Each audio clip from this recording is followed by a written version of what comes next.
Well, it's an honor to be here and to be talking about these very important issues. I've been working in this field on and off since about '69, before I even knew there was a campaign for OSHA. I started working.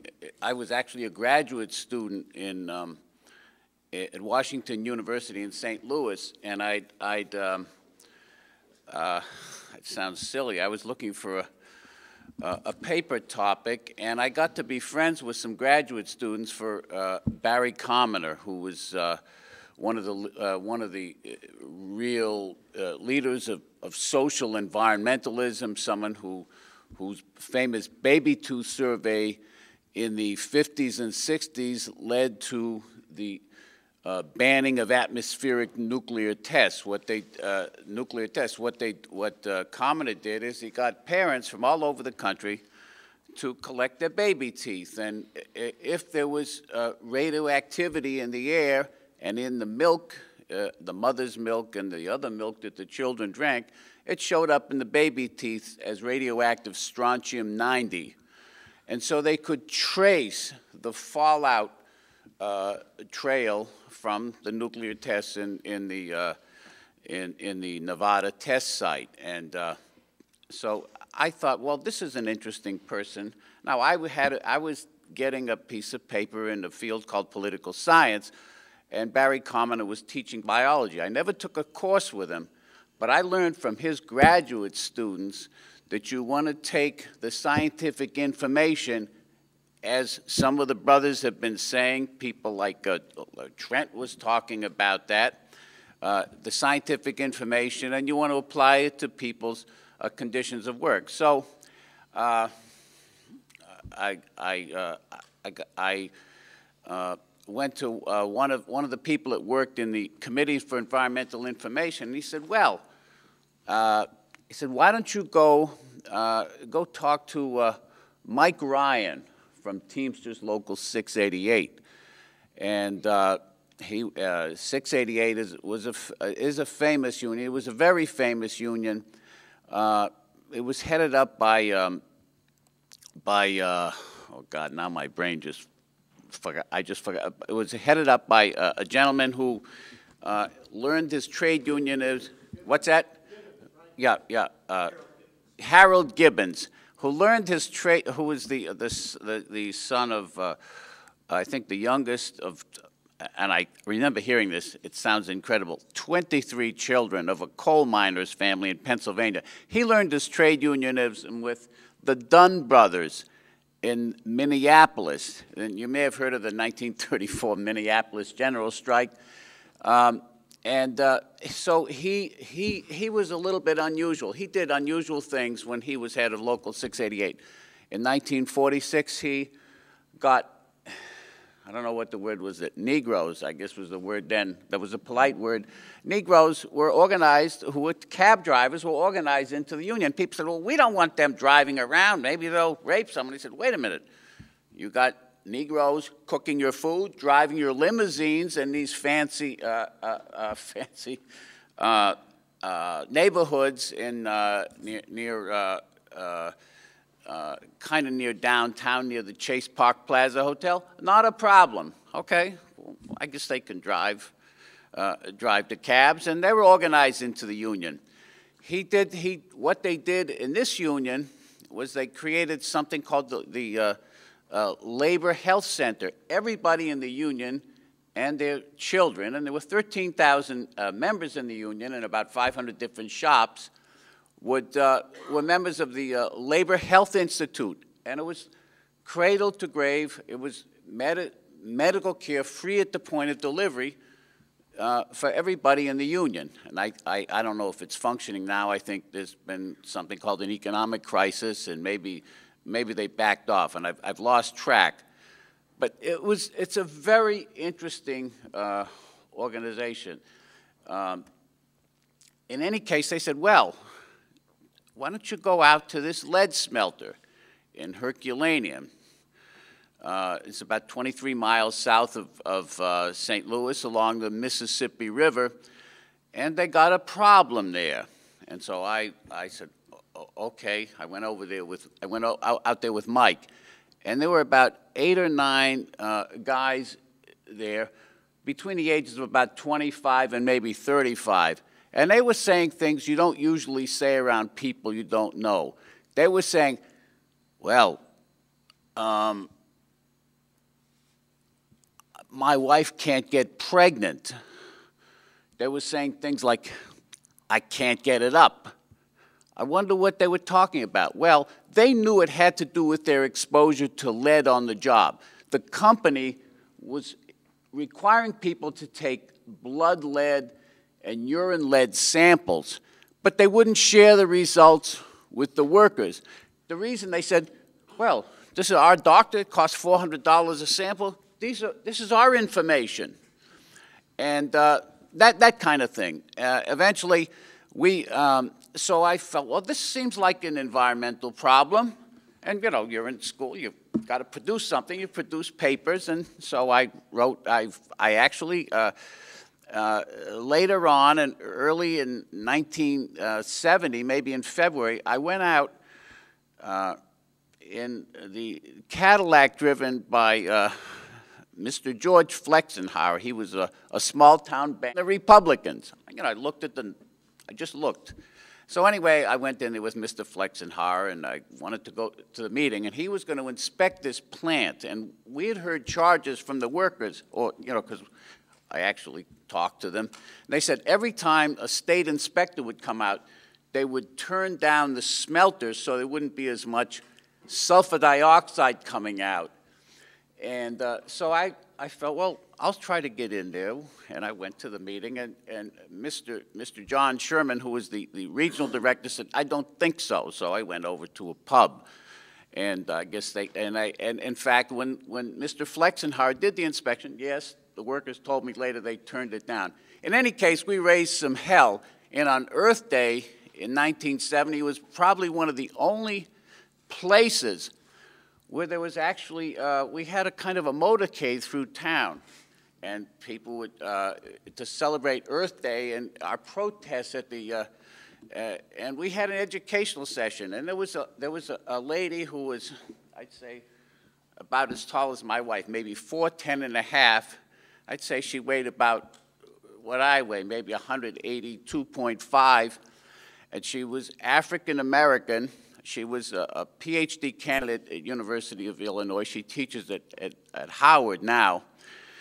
And she was the only one around the WashU campus who knew anything about lead poisoning. She gave a wonderful session, and everybody appreciated it. There weren't too many African Americans there. There were a couple, but it was kind of a racial freedom zone for that afternoon. It's true that when we were doing the motorcade through town, some of the good old boys with their pickup trucks had, you know, sometimes they had guns in the rack, and it made me a little nervous because I'd seen some of that stuff in Mississippi a few years before in some activities we were involved with called voter registration. But we had some success in reducing the lead levels in that smelter. That's sort of where we came from. So then a little later we had there was a period when the Teamsters were united with an organization called the United Auto Workers. It was Alliance for Labor Action. So I think I got $840 that summer. And I said, we're going to develop this nice program. We'll call it a job health and safety program on a limited budget. And our theory, which has been proven in fact many times over, and this is not a great mystery.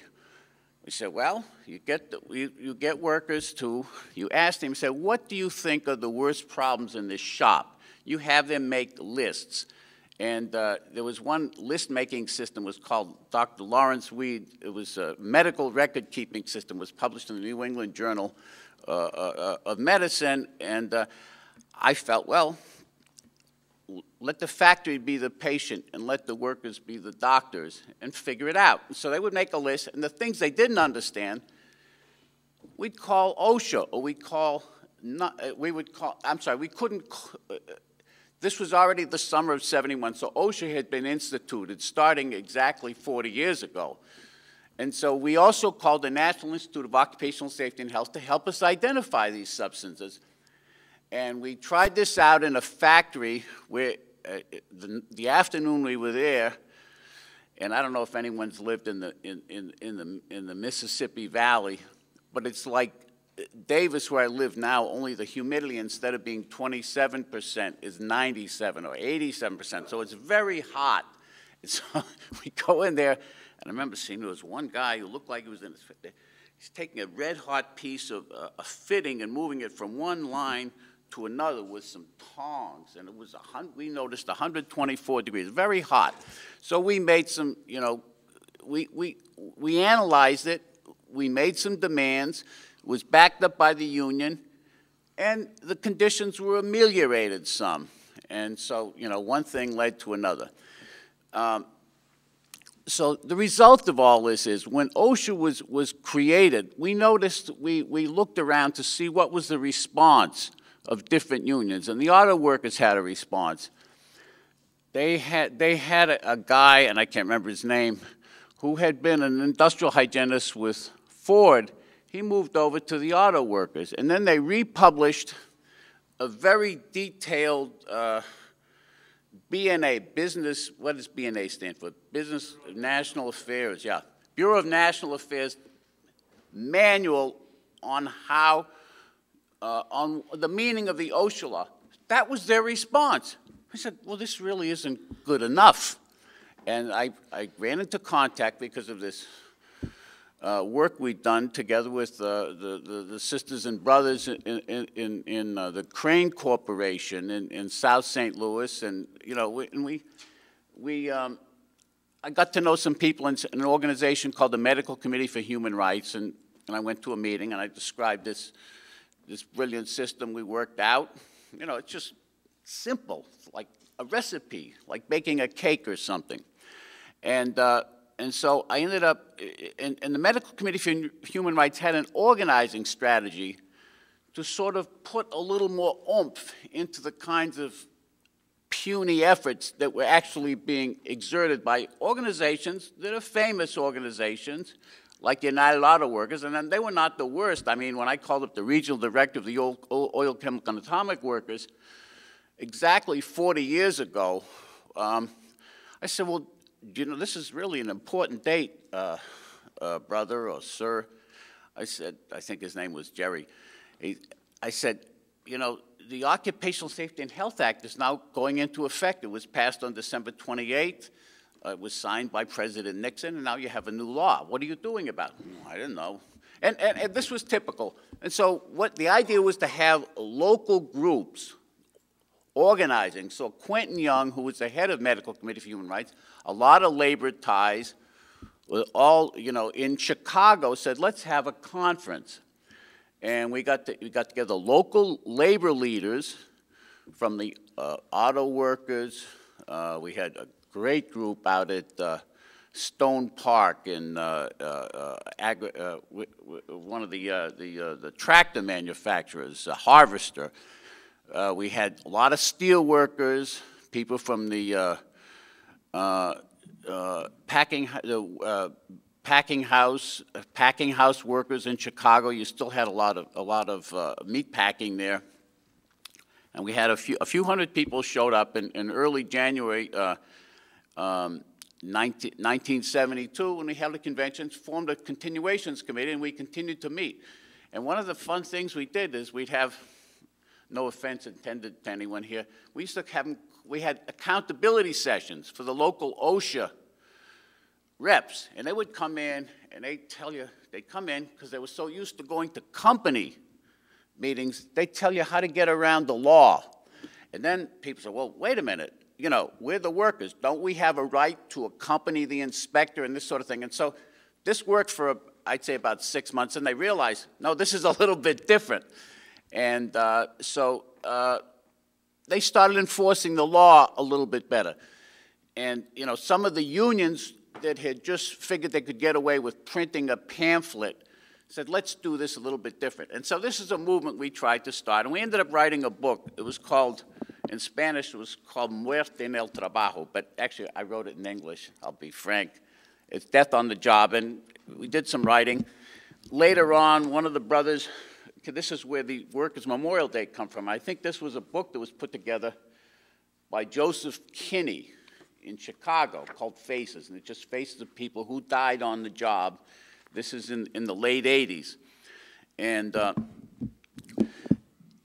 what we tried to do in this book, and this is, and I'm going around Robin Hood's barn, and I'm probably going on and on too much. But what we tried to do in this book is explain in a fairly simple English, but documented where these systems that we deal with came from and why health and safety was such a problem so many years after the beginning of the industrial age. And what we found is when we went back to the origins of the early days around between 1900 and 1910, when there was when people started, when there started being a national movement and discussions, books like The Jungle by Upton Sinclair, where he, as he said, as he put it, with a certain bitter irony, he said, "I aim for the heart and I hit the stomach." You know, because they were writing about the stockyards in Chicago, and he thought, well, people would be outraged, and let's organize unions and really, you know, beat back armor and the big meat packing plants. And instead, they got Safe Food Act, which is important, especially in Europe, where they were buying a lot of American meat. They didn't want to find human fingers in the, you know, the potted meat product. So, but in any case, what happened is the response of the corporate sector to the issue of health and safety was to say, let's give people a little help if they get hurt. It's a system which was called workman's compensation. Now this is adopted. It was first tried out in the Germany of Bismarck in the 1880s. And England adopted a system, and they applied it in the United States. And it was pushed through by organizations like the United Steel Corporation. The chief book there was a book called oh God, there goes my brain again. A book called anyways, it was a book that in Allegheny County, Pennsylvania, where Pittsburgh is located. They decided to register every death and talk about what happened for the year, I think, 1908. It was Work Accidents in the Law by Crystal Eastman. And so there was also an implied solution, what we call workers' compensation, because there are women that work too and on jobs. We call it workers' compensation. And so this workers' compensation system was set up. A bunch of industrialists got together, no union representative, even though there were union people who were part of the National Civic Federation. This was all done in the private sector. And they said, we're going to have insurance. And if someone gets hurt, you're not going to have to go to court to get a settlement. It's true that as more workers were becoming citizens, getting on juries, they were winning bigger and bigger awards. But what happened was, they said, if you get hurt on the job, your medical care is going to get taken care of, and if you're out of work more than, say, 3 days or 5 days or something, you'll get 2/3 of your salary, so you won't become, you'll get 2/3 of what you were making, so you won't be a malingerer. That is someone who chops off their fingers so they don't have to go to work. That's what a malingerer is. And, research has showed about 1% of the people that collect workers' comp benefits are actual malingerers, but that's a different story. In any case, occupational diseases were really not taken care of. And for permanent or partial disability, which ended up being with someone, you get hurt and you just don't get better very quickly. It goes on for months and months, and you've got to get some kind of benefits to keep you and your family going, because people are getting hurt on the job. Let's look at the Triangle Shirtwaist Fire. What, 140 women, young women, 146 women were killed. Twice the DA tried to take the two owners to court for manslaughter. Not murder, but manslaughter. They lost. The owners of Triangle Shirtwaist hired a good lawyer. So they decided to take them, finally 10 or 11 of the families of the victims did a civil trial. And the number that sticks in my head, and I have to look it up again, I think they got $75 per death for their 11 deaths, and that's equivalent of maybe $1,100 in today's money. Not too much money for a death, but that was the only civil penalty, because this happened before the workers' comp law. So in any case, this wasn't such a bad idea in a way for, let's say, in an era when ordinary people didn't have any kind of medical insurance at all. And so they got a little something. But what happened was, here's the big thing, that the corporate, our friends, which we gave it a name, we call it the compensation safety apparatus. What the companies got was a guarantee, no lawsuits. This is the exclusive remedy. You can't sue. And I can talk a little bit about that if people aren't asleep already. In the case of asbestos, for example, where asbestos has been de facto banned in this country because because you sue the supplier of the asbestos, who's not your employer, okay? What happened was private insurance companies ended up, in all but 6 states of the 48, ended up supplying the insurance, and they were in cahoots with the company. It had to be that way. So labor said, okay, because what labor wanted was, they wanted workers' comp, but they wanted to have it supplied by a public entity because they knew if it was private that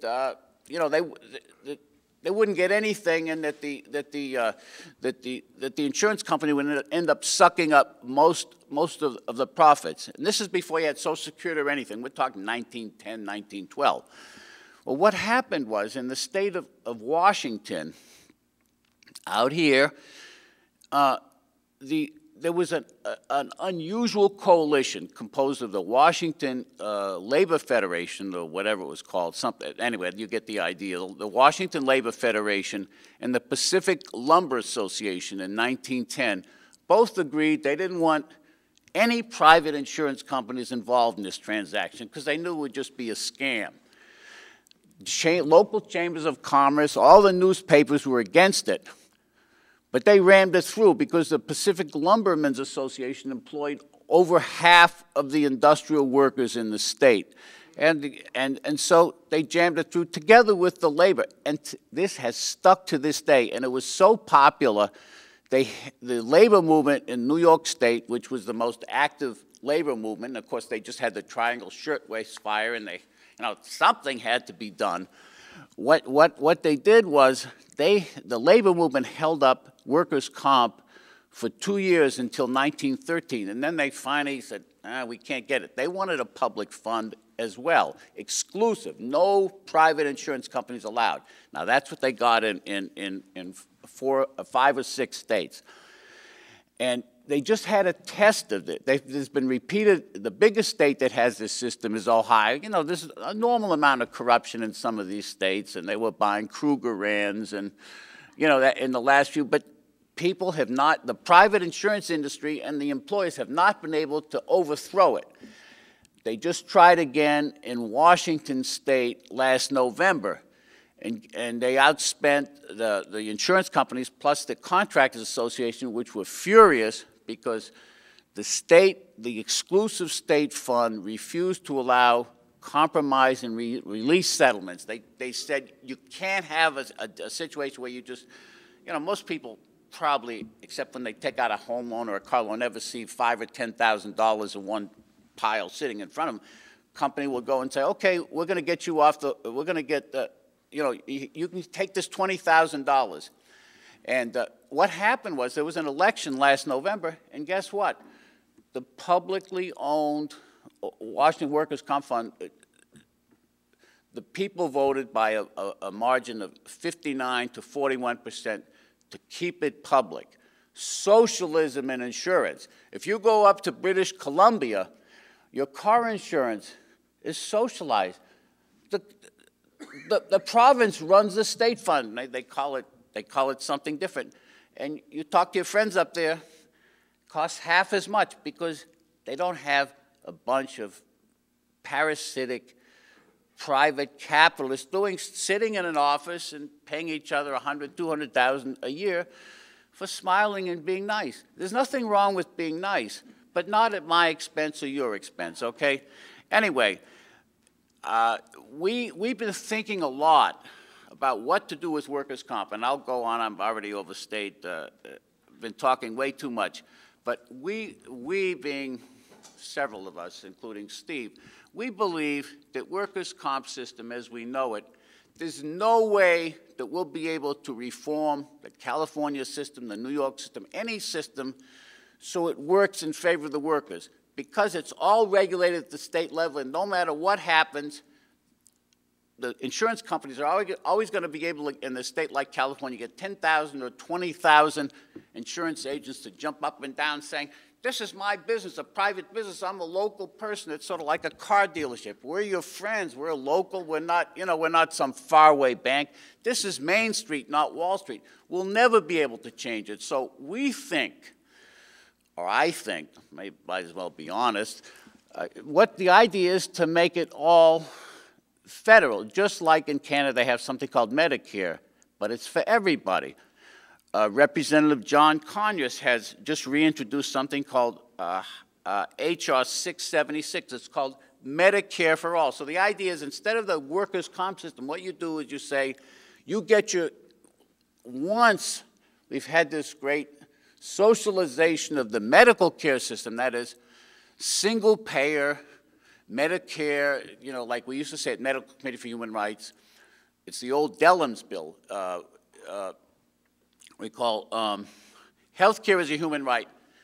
Have the government be the insurance provider, and you just, everybody else gets paid for providing a health care, and you stay with the same physician or nurse or whatever that you have now. That takes care of the medical care. Get rid of workers' comp thing, all the figuring out who's responsible. You just get your medical care from your doctor. The second part of it would be get your payments, if you need it, for permanent disability from SSDI, Social Security Disability. Already over half of all the money paid out for workplace disability is through SSDI anyway, even though you have to wait 1.5 years or 2 years to get it, okay? So why not eliminate the parasites? Just a suggestion, and that's about all I have for tonight.